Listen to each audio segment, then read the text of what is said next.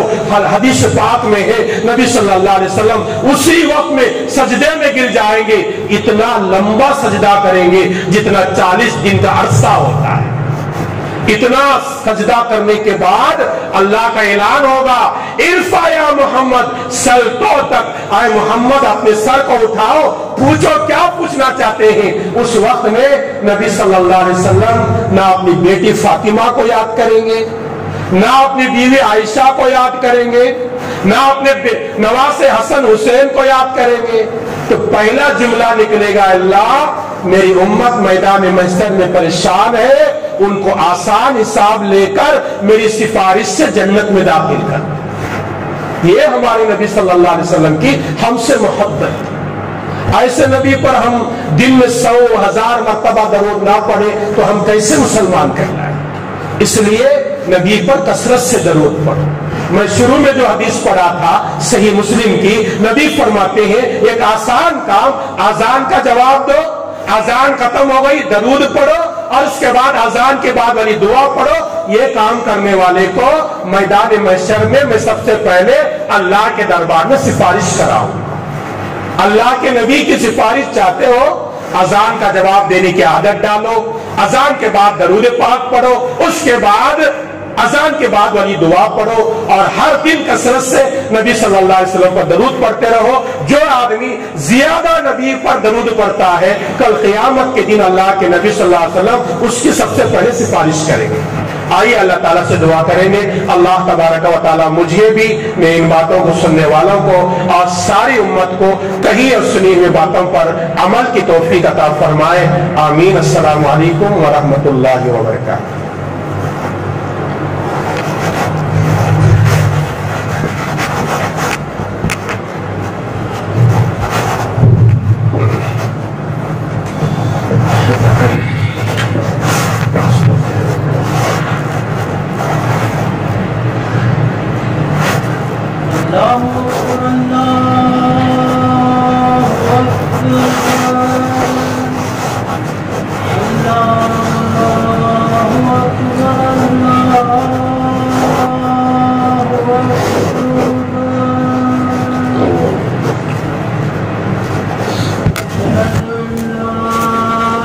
لا